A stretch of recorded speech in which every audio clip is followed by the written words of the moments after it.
Hi, everyone. I am super excited about our show today. So I'm going to jump right in. But, wait. Before I do, I need you to do all the things in all the places. So that means like, share, subscribe, YouTube, Apple Podcasts, Google Podcasts, Spotify Podcasts, everywhere, everywhere I am, you should be. All right.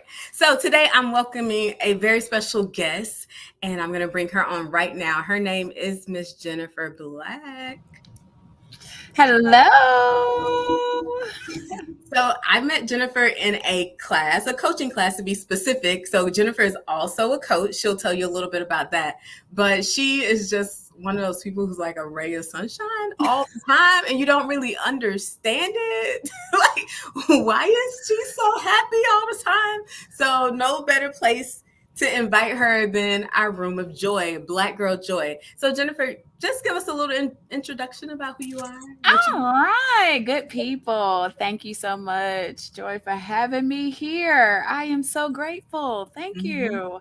Well, my name is Jennifer Black. I am a certified ACC life coach. I am a wellness executive coaching and life coaching enthusiast. I love everything that makes you whole and holistic, mind, body, and soul.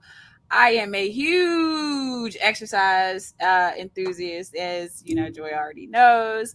I am currently a doctoral student at Lancaster Bible College, working on my doctorate in ministry because I love the Lord, and I'm definitely here to just help people guide them to their purpose and live a whole and well life. Okay, I'm totally gonna steal her introduction so I can get some more clients. I have her link below, Black Light Coaching, and we will definitely share this again. So take note, take note. So I invited Jennifer here because she was just in this huge competition, a fitness competition, and I know she's been on a health and fitness journey, and it's something I need to be on, but I'm not on quite yet. But I'm working on myself. I'm working on myself every day. So Jennifer, tell us about your competition that you just completed. Okay, so the competition was the One World United Bodybuilding Alliance. It was my very first bodybuilding competition. It is something that I never thought that I would actually get into, even though it was kind of like a subtle, kind of like dream type situation. But I basically was like, okay, I went into the gym one day and I was like, I had enough. I was just like, you know what? Decision day. And I was like, I am literally joining the gym today. This is like September of last year. I was like, I am doing it. Oh wow. Um, yeah, I was in a place where I was just like, okay, I am gaining peace. Mm-hmm. So now it's time for me to get my body together. So how am I going to do that? I'm going to go to the gym. So if my mom, who is like 75, in her 70s, going to the gym, I can go to the gym too, right? So I actually decided to join the gym that she was attending, and it turned out to be amazing experiences. I walked in and I was like, I think I need a trainer. I said, I think I need a trainer. So one of the girls at the desk was like, oh, I know somebody who's great, blah, blah, blah. Come to find out, he was the owner of the gym. And he and his wife both run the gym together, and they are an amazing team because she actually turned out to be my bikini competition coach. She Wow. actually did the posing for my bikini category. So she helped me with the posing on that. And yeah, it turned out to be oh, yeah, I just want to go in the gym for 3 days. He looked at me and he was like, you're gonna be my next superstar. That's literally what he said to me. He was like, you're gonna be my next superstar. And I was like, okay, or whatever. So started out just do it 5 days a week. Then he was like, all right, 6. I was like, okay, 6. Then as things progressed and time got, the competition got closer. Oh yeah, you gotta do 2 a days. Oh yeah, wow. Then 2 turned into 3 sometimes. So like, it's definitely, I felt like I was training for the Olympics. Like I actually posted it on Facebook one day. I was like, I feel like I'm training for the Olympics because like as a former athlete, like I played softball in high school, played basketball in junior high. Like I've stayed in intramural type of sports as I didn't, longer in high school. I stayed active somehow playing on some Mhm. type of team. I golf, I have been intermittently on and off with physical fitness, even in the gym intermittently. And you know how that goes. You go on the roller coaster. Yeah. But this particular time I was like, I'm going to stay consistent and let's see what happens. Right. And then magic started to happen. Like the magic happened. And you won. And I won first place in both categories. I actually went pro level bikini, first place, and then I went into a category of amateur women's physique. So won first place in amateur women's physique. So, and also I have another show coming up in October. So now I'm leveling up to another level, and I'm in training currently right now for another competition in October. So it don't stop. Can't stop at one. It gets kind of addictive because you keep leveling up and getting better because it's no stopping. It's like a high. It literally is. Like, you know how people get that, once they start losing weight, they be like, oh, I'm fine or whatever. They lose a couple of pounds and then they lose their mind and then they fall off. And then next thing you know, you're back on the track all over again. I've been there, done that. So I know it is. Look, let me get on that. Let me get on that like train of like, I did it. So what started what has your journey with fitness been so far? It has been a love-hate relationship, if I'm going to be completely honest. But now it's love. At first, I was, coming out of being, a former athlete, you were used to going to practice every day and, being in that consistent mode. Then you go to college and, you kind of stay active, but then you have a little fun and then, life happens, right? So you start to gradually see that weight pick up. Gradually start to see, oh man, I'm no longer looking like I did when I was in high school. What's going on? You start seeing that weight pick up. So the yo-yo of, okay, I just talked about the ones that get start losing a little weight, start feeling themselves and fall off. That was me. That was legit me. I would lose 20 pounds, fall off, and go back into it, then fall off again, then back and forth and back and forth. But this particular time was different because I had a spiritual awakening.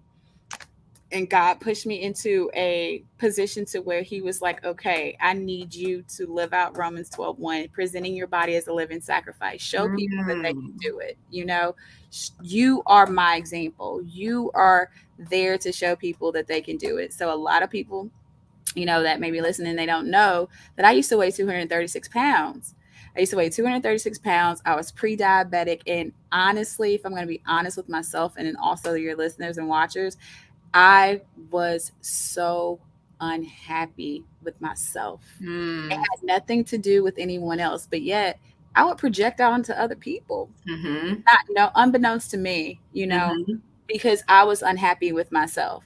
So when you finally get your big girl panties on and look at yourself in the mirror and say, how do I fix me? It's me and not anybody else. And how, when we coach, we always tell the answer is inside of you. That literally it is. The answer is inside of you. Everything that happens to you inside of your life, you have a responsibility of either responding or reacting. The choice is yours. So it's like, how do you take that and then get your power back? You make decisions. You look at yourself, the good, bad, the ugly, and make a decision and say, I no longer want to look at this ugly. Like even at 236 pounds, I was like, the way I look right now is actually how I felt on it. Like I would thought that's what I look like outside, even though I technically did not look that way. But that's how I viewed myself. Because I mean, self-confidence was never an issue for me. Like, some people have self-confidence issues. Like that was never my problem. Like self-confidence was never my issue. Matter of fact, sometimes I may have gone overboard with it at times. But I had to check myself. My soul had to match the outer. So what was I going to do to get there? I had to get my butt in the gym. There were, and I'm not going to sit here and make it seem like it's easy. There have been plenty of days I didn't want to go. It was cold, right? I didn't want to make it seem like it's easy, but it was cold. It was raining. I didn't want to go. And then on top of that, like there were times I would cry in the gym. But it's cold. It was raining. I didn't want to go. And then on top of that, like it would be times that my trainer would push me past wouldn't push me past my limit. He would push me to my limit. Mm-hmm. And it was up to me to either climb it, because I never hit it. I had to climb it. And the climbing wasn't easy. I like another girl that he was training. This is one day. Oh my God. This is a story. Like one day, another girl that he was training, she came in. She was like, dang, was it that bad today? I was like, yeah. And then also I have to be honest, the competition almost didn't happen. I remember like it was one session and I was looking at my trainer and I literally said the C word. I said, can't. I said, I can't do this.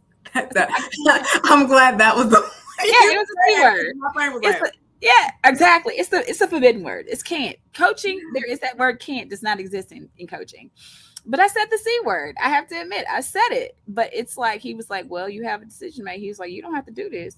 Mm-hmm. I looked at him like, oh, word, you're not just gonna try to convince me to do this. Like, but then I was like, you know what? I'm not a punk. I said, let me suck this up and let me do it because I want to do it. It's not like I didn't want to do it. I wanted it. Mm-hmm. And when you want something, you make sacrifices and you go and get it. So I got it. Like, it's just like, even this morning, training session this morning, like, I just knew he was going to kick my butt. Like, I went in there knowing that he was going to kick my butt. And I was okay because I was going to push through them reps. You know, I had asked for water. He was like, you get water when you're done. I was like, but I want to get some water. But I just really wanted to break. But he saw right through it. So, like, you just got to push through it. And something that I put myself in the mind frame of that really got me through my tough days is before I became an entrepreneur and I was working for someone else, I would take my butt to work. Yeah. Even when I didn't feel like it. Mm-hmm. I would take my butt to work even when I did not feel like it. There were some days you called in because you just couldn't do it. Same thing with the gym. Like some days I couldn't do it and I didn't. But they were very, very few, just like it would when it comes to your job. Mm-hmm. You know, this is you making money. And it's like you literally can, you know, make money. This is because there's actually money, there's money in bodybuilding. A lot of people don't know that, but there is. But I had to do it. Like I put I put myself in the mindset of this is work. You're not sick. Get your tail up and go. So I have a question for you. When you look at your relationship with food or your relationship with exercise or activity, do you find, because I have a direct correlation between what I eat and how I feel, which is very dangerous. Mm-hmm. Do you find that there's a correlation in like how your body was manifesting versus like how you felt in the inside? Was it a reflection of that or was it like completely separate and you were just living your best life? Okay, depends on the period of time in my life. Okay. Because like when I'm extremely happy, that's when I overindulge. That's when I get like plump. Mm-hmm. It is when I'm not. I don't eat. I'm just like the revert. I'm the opposite for most people. So like when I'm extremely stressed, I can't even think about eating. I'm so stressed. You know, this is not even a thought. Like I'm just not going to do it. But like when it came to when I got to that clarity of, okay, I'm in a place of peace. Mm-hmm. My relationship with food was like fuel your body with good things. Mm-hmm. You know, I would have some of the things I like because sweets are my kryptonite. I was pre-diabetic. Ooh, yeah. I love some sweets, right? Good old peach cobbler. That's my favorite. You know what I'm saying? So like it was portion control. You know, I would still have some of the things I like if I was like, especially like, you know, for women, if it's before your cycle, you may want to crave certain things. Mm-hmm. Like I would get M&Ms and eat like 3. I've done that before. And that's I would get the little party side, like the Halloween pack. And so that way you only eat like 7 M&Ms. Exactly. Snickers, it's fun size. That's it. Or even the little miniatures, you know, and that's it. You just do whatever needs to do to curb your craving by not denying yourself, because you still have to honor who, you know, still have to honor yourself, but you don't overindulge. Now, but the relationship with food got better. It was like I have to eat healthy. I have to eat good things, you know, like I've never like for breakfast, like I've never been a person to like egg yolks. So egg whites was always my thing. So it wasn't hard for me to be like, oh, egg whites Oh, and wow. oatmeal. I never liked the yolk. Like So- even at Easter time, like you know how you had the Easter eggs, girl. You go to Easter egg hunt back in the day when we was kids. I threw the yolk out. It's like, I don't want that. Okay, so let me ask you this, because you talk about going back to when you were a kid, and I know, so for me personally, I wasn't raised in a household where it was like, you know how a lot of people would be like, Black parents be like, you better eat what I cook or you ain't gonna eat at all. Like that wasn't my household. Like my household was like, if you eat it, you eat it. If you want a ham sandwich or some cereal or a hot dog, you just go make it. Like we don't have to fuss about this, right? So I grew these habits with food, particularly unhealthy foods, because I do not like vegetables. I never was made to eat. I remember my older sister, Lord, we used to go to her house. So my sister is much older than me. So when I was a little girl, we would go to her house and stay for like a week or two or something. And she would swear me down I was going to eat vegetables. I'm like, my mama don't make me eat vegetables. So why you trying that over here? Like, I remember her trying to get me to eat, like, what's the little green peas, the garden peas. I'm like, don't try. No. Check yourself. I don't want the garden That's not going to peas. happen. And so now I know that I built up these habits. And one year I actually did this thing where I was intentionally trying a new vegetable like every week or so. I still didn't end up with many new vegetables, a little bit, some. But how did your childhood or your growing up, your relationship with your parents impact your eating habits or your... Ooh, that's a good question. Good job, Coach. You're so funny. That was a good one. I'm a country girl. So I grew up on organic food. Like, so when people talk about organic food, that's nothing new to me. I would just go out to the field. I mean, to the garden, pick. You mean that country? Like, I grew up in the rural Georgia. We didn't have... We had a farm. Whoa, girl. I had a little garden, but not a farm. Girl, no, we had a farm. My dad was a mechanic with John Deere, so like we actually traded livestock. Like it was a time that I remember we had like 10 cows. Like I remember putting the cows in the cow trailer, being and playing in the cow trailer when I was younger, driving to Montgomery, going to the stockyards on the Mobile Highway, and we would sell the cows. Once they got big enough, we would sell them. So I legit remember that. Like when I say I'm country, like I'm for real country. Like, wow. Lived on an 80-acre farm, like for real. Like my dad grew, like he had like our garden wasn't a small garden. It was in the field. Like it was big. Like he would grow sugarcane in the fall. We had watermelon, cabbage, peas, corn, whatever. It's like, all that stuff was just grown. So like shucking corn, shelling peas and all this other stuff. Did all of that. So it's like, I'm country. So it's like we grew up on vegetables and organic food. And actually, I remember seeing hogs getting slaughtered. You know what I'm saying? Hunting for deer, squirrel. Like, girl, we ate it all, child. Raccoon, whatever. Too far. The squirrel, too far. The squirrel is delicious. It's delicious. No. It's the raccoon that they miss me with. There's certain things I did eat. You know what I'm saying? You're like, no, raccoon step too far. Right. Like, I was like, oh, no, thank you. Give me that squirrel. Yeah, just give me the squirrel. But I used to love squirrel. Ooh.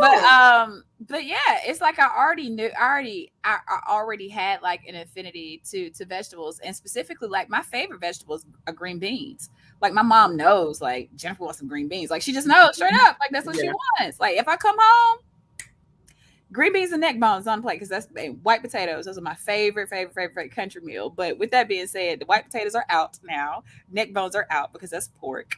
So it's like now I make better choices because I know better. Mm-hmm. Like as far as like vegetables go. And then on top of that, my trainer puts me on an eating plan. As I get closer to competition, your diet plan gets really, really, really strict. Oh, wow. Like really strict to the point at right before competition, all I was like, carbs were minimal. And then I couldn't eat carbs like up until like 4:00. Like that's the latest I could have some carbs. And the carbs that I could have were like white rice, if that. I mean, not white rice, brown rice, if that. Like a sweet potato here or there. And I'm not even a huge sweet potato fan, but I made myself eat it. I don't even like sweet potato. And you don't get to add the cinnamon and sugar and butter like I do. Girl, I couldn't. You trying to get me in trouble? Like, and then water. Water is so important. Water. Taking out gallons of water at a time, child. It was a lot. But it does make such a huge difference in your body. And then something else is that a lot of people don't take into consideration sauna. The sauna is the most best supplement to a workout. Some people make it, primary because of the fact you're allowed to sweat a lot and you do burn calories in the sauna. Mhm. But like, it's such a great supplement to a workout because you're releasing all the impurities. Your glow. Like right now, I'm sitting here glowing because of the fact that, girl, I sweat all the sweat. Getting out those impurities is so good for your body. So sauna, even if you can do it for like 15 minutes, like I was doing HotWorks. HotWorks is a place that they do infrared training. They do isometric and then also cardio. So like I would be in there on a cardio bike, 175 degrees of infrared heat, like 15 minutes though. It wasn't long, but but you sweat like a pig. But it was like absolutely amazing. I love a good burn. Like now I'm literally addicted to the burn of a sweat. Like it's just, now Black girls, y'all know y'all got to protect y'all hair. So y'all got to figure out what y'all gonna do with your hair, especially if you're natural. Like, and I'm a natural girl. So I throw the thing in some braids. I'll do some 2-strand twists. It's great for exercise. Just some ideas to get the exercise together, but you have to do it. Sauna, drinking plenty of water, your diet, clean eating, your eating is reflective of what your goals are. So as far as what your goals are, your diet is going to change based on that particular goal. Like mine was because I was training for a competition. So my goal was different, so my diet looked different. So like, eating asparagus and broccoli, like you get so sick of eating the same thing all the time because meal prep is real. You're literally eating the same thing every day until competition time. And then you're allowed to loosen up a little bit and open your diet back up, but you're still so conditioned to eating clean, like chicken, fish. I actually, at one particular time, I was like, I might as well become a pescatarian because I found myself eating fish so much because it's such a lean meat. Yeah. I love fish. Tuna was tuna in the pouches. That was my go-to. Tuna in the pouches. Oh yeah, no, ma'am. That was my go-to. Low sodium, because you got to watch your sodium intake. So like, yeah, low sodium tuna and the Starkist in the pouch. Girl, I wouldn't put nothing in it. Just go and just eat it. That's just me. But like, that's what you got to do. Just clean eating is so important. If you are just eating to maintain or just do exercise just to look, you just be fit, just be healthy. Clean eating is so important. Staying away from processed foods, and you can have red meat, but just sparingly. Again, it all depends on the person, but clean eating is important. So when most people associate like getting healthy and clean eating and like exercise more, I mean, let's be real. Like the first thing that comes to mind is like, oh, I'm not going to get any joy out of this. At least that's what I think. Because I'm like, you telling me I can't eat my Oreo milkshakes? Then you're going to have an angry me. You don't want an angry me because I can't have my Oreo milkshake or my cookies or whatever it may be. But, I mean, deep down, the truth is that it's a temporary discomfort, right? For a longer term joy and healthiness and having like not having to take pills, not having to be diabetic, not having that high blood pressure. If you were to give someone just one tip to start off. So let's say they're like me. My diet consists of chocolate chip cookies, ice cream, hot dogs. And plus, sis, I love hot dogs. Please, girl. Okay, let's tell a story about physical health. When I was in 5th grade, I ate hot dogs almost every day one summer, and I gained a lot of weight. So I gained a lot of weight. So that actually was the start of my awareness of of health, and it wasn't even really centered around health at the time. It was centered around my mama keep telling me I gained weight, and and going in the store, and she would yell out, "Zell, here go the husky section over here. Come over here to the huskies." And it actually created a very unhealthy relationship with me and food. So I've always had this relationship with food that's been like back then I kind of in the 5th grade, and you're thinking about, I shouldn't eat, right? And like borderline anorexia, but not full-blown anorexia, but like borderline anorexia. And then it would go to, when I'm emotional, I stop eating, like you, right? And now as an adult, when I'm stressed, I eat, and I realize when I'm sad, I don't eat. So it's like I've kind of dissected it a little more, right? Mm-hmm. But for me, like, my relationship with food has been like all over the place. Totally understand. You're not the only one. Because like I remember in junior high, specifically adolescent years, about the trying to fit in, because at that time we're figuring out who we are, right? We're really trying to find our place in the world.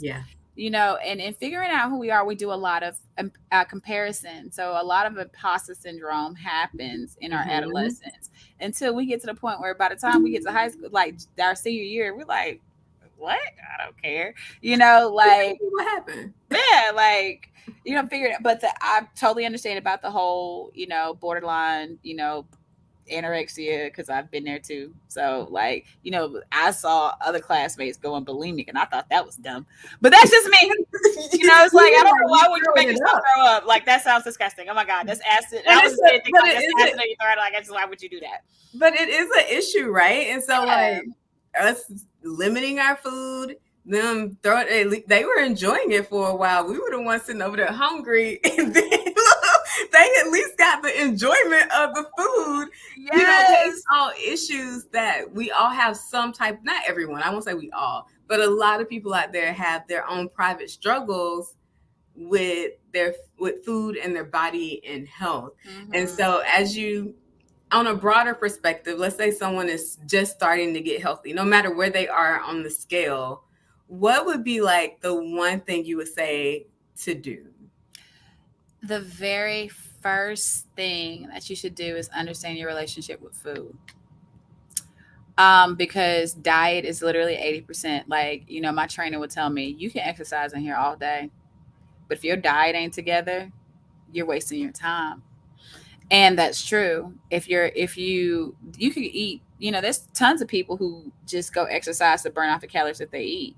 But it's like, what are you putting in your body? You got to make sure that you have a balanced diet. Like, we had that food pyramid for a reason. We saw it. You know what I'm saying? That pyramid, right? Though I thought they said that was wrong when they redid it. They did redo it, but they still have a food pyramid. So you have to have a balanced diet, like you really do. And then, like, especially like, people who are like over the age of 30, let's be honest here, really over the age of 30, you need to start thinking about, hold on, your body's not the same as it was. You're going to have to start doing supplements. You're going to have to make sure you take your vitamins. Like, for real, like, think about that type of thing. Like, something that a lot of women don't realize is that, our collagen, and especially whether you're not, if you're of African descent or not, like, your collagen starts to break down at the age of 30. So because of that, like, it's hard for you to get the plumpness of your, your skin. So you need to start taking collagen. Like, collagen is very much of something that you need to take as a supplement. Like, I take liquid collagen. I love it. It tastes like candy. There's no sugar in it, but it tastes like candy. It's great. So it's like, you have to think about those type of things. Think about your relationship with food. And then once you just starting out, once you think about, you understand your relationship with food, you then make adjustments on how can I balance, because it's all about balance, right? How can I balance? Because you don't want to hate it.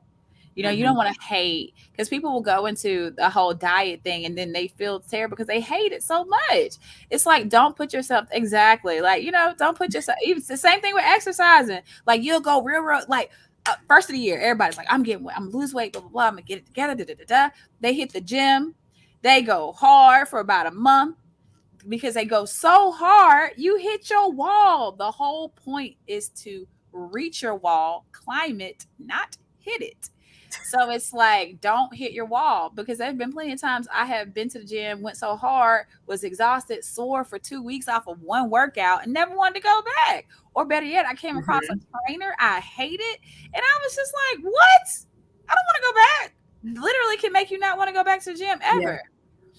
So it's like, understand your relationship, understand your fitness level. Also, don't push yourself past your limit. Gradually build up. Slow and steady wins the race. Like if you want to start off walking, that's okay, but gradually increase your, the speed of your walk to where you may want to jog. I'm not really a runner, but I'm working up to running. Like he had me in sprints today. So like, gradually do it. Gradually work yourself up to it, and then you'll start to see. Like I remember, I was telling my good girlfriend this morning, I said when I first started, I could not complete 100 crunches at one sitting. Could not do it. Could not do it. I wonder if I can. I don't know. I probably couldn't, but the only thing I'm good at would be crunches instead of yeah, like girl, I couldn't do it. And like one of my friends tried to shame me, like, you can't do 100 crunches. Girl, can you? So like I couldn't do it. But now that's a daily routine for me to hit at least 300. I hit minimum 300. Wow. At one time. I do not stop. Like I literally do all 300 in one sitting. But there was one back in September, there were once upon a time, I couldn't do them all at once. I finished them, but they were not all at once. So I say all of that to say, gradually build yourself up to it. Like one thing for me in my diet plan, I shredded the weight before I started to build muscle. Some people do it simultaneously, and that's okay. It's whatever is best for you. So it's just like, understand your relationship with food, and also understand your fitness level, and gradually build up to it. Know what you need to take out, know what is not good for you, and just make the decision. It's not going to be comfortable. Like there's nothing easy about this. So I'm not going to set y'all up for failure. Like there's literally nothing easy about it. It's hard. So just accept it. Accept that it's going to be hard and just do it. Like you've done hard work before. Don't shy away from it when it comes to your health. So when you talk about, like, when you talk through this stuff and you talk about slowly building up, to me, it goes straight to a correlation with any goal, right? So we're talking about health, but a lot of times if we look at a broader, bigger picture, it's about goal setting, and it's about how do you achieve your goals. And a lot of times we're constantly looking so far ahead, right? We are intimidated. We stop because we're fearful. We start procrastinating because we're trying to, what they call it? What? I forgot. Never mind. Don't let me try to say the saying because I don't remember what it was. But it was there. It left. It was definitely left. Right. But you know what I mean? It may come back. We're so busy looking at everything. And we're like, no. For me, it's like, no, I want to be back to my, like, this is going to sound bad. I want to be back to my pre-pregnancy weight. But that was a long time. I want to be skinny tomorrow. Like, oh, no. Let me tell you. I started this week. I was like, okay, I'm going to work out. I'm going out of town soon. I'm going to work out till I go out of town because I want to fit in these dresses I done bought one size too small. So what happens is, like, I worked out for like 3 days and I got on the scale, and that thing, and I have to watch my language. It went up a pound. And I was like, no, you filed for that. Watch yourself. You're going to get thrown in the trash because you can't be accurate. I worked out for 3 days. I have 75 active minutes this day. And so therefore it should be reflected. Look now, Fitbit told me I burnt calories. Girl, I feel you. I got mine too. I feel you. We are not sponsored by Fitbit, but if Fitbit would like to sponsor us, hallelujah. Right. But yeah, I'm like, what's going on? And when we look at our goals, fitness or otherwise, it's so much better to break it down in chunks and accomplish something that's a little smaller, but still feels like an accomplishment, but it's a little smaller. Accomplish, celebrate, don't just look over it, and then move on to the next thing. Life is not an end goal. There is no end goal. And when you get to that end goal, you're going to have something else you want to do. So just go ahead and start small and chunk it out. And like you said, don't hit your limit because you want to do all of this right now. So I'm just going to focus. You're going to burn out. You're going to get tired of it. You're not going to enjoy it. Exactly. No matter what the goal is. Exactly. You're not going to enjoy it. Just reach it, climb it, don't hit it. Like, that's my thing. That is literally my thing. That's my mantra. Like, reach it, climb it, don't hit it. Because you won't come back. Like something that you said, the little chunks, like stay off the scale. Like, I'm literally guilty of it myself. Like, my coach looks at me, he's like, didn't I tell you stay off the scale? But Coach, I gained a pound. It could be 1 week from 1 week. I gained a pound. But literally it could be a pound of muscle. You don't think about that. So from 3 walks. You never know. But and it's confusing because like Noom, I did Noom, and Noom tells you check your weight every day to keep you conscious of what you're doing. And I know those weekends I'd be like, okay, I ate cookie, I ate ice cream, I had a milkshake, and that Monday I'd be like, oh. That Monday or Tuesday it hit, and you'd be like, oh, okay. But you're right, like it can be definitely a deterrent when you're on that scale and you're like, wait. I also do measurements though too. So measurements matter because sometimes your weight is deceiving. If you're losing inches, then especially if you're noticing changes in your clothes and your weight maybe, not where you need to be, or it is, just know that losing inches is actually a better situation. So like, for me, I get measured once a month. So I weigh in and measure once a month. Okay. So like also make sure you take account of your body fat percentage. Like just a FYI, I started off in September at 21.4% body fat. And for a woman of my size, of my height, that's actually slim. That's considered slim. But now I'm in single digits. Like now my body fat is at 9.4%. So like to go from 21.4% to 9% body fat, it took me 9 months to get here. And that's deceiving, right? Right. It's deceiving that like if I say, oh, I'm trying to lose weight, I know people will be like, why? And it's not really that I'm trying to lose. I'm trying to lose weight so I can fit in some old clothes. That's my truth. But it really should be me trying to be healthy. And that can look differently. And so you can't really assume by someone's weight or their size or their build or body type that they're healthy or not healthy. That's true. Because something that I know for a fact, my trainer said, he was like, 9% on you could look different on 9% on somebody else. So it just all depends on the person, because you can still be your muscles could be popping and you have 12% body fat, so it all just depends on the person. So make sure y'all pay attention to your measurements and not necessarily the scale. Scale does give indications, but just make sure you just be kind to yourself and trust the process. Slow and steady wins the race. I am prime testament of my transformation. Slow and steady and consistency.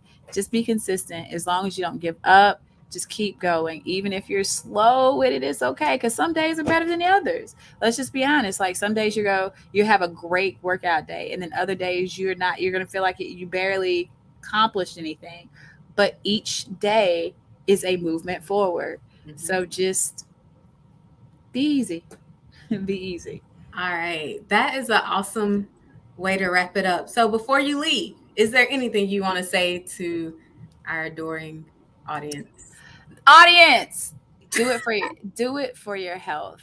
That is it. That's all I got to say. Just definitely do it for your health. Do it for a happier you. Because exercise and a great diet changes your temperament, and you're just in a place of joy. Hallelujah. All right, guys, we are about to get out of here. I want to thank Jennifer so much for joining me. It's been like an amazing, insightful conversation. I think I love the wall analogy, which I'm trying to remember. What was it again? It says, reach your wall, climb it, don't hit it.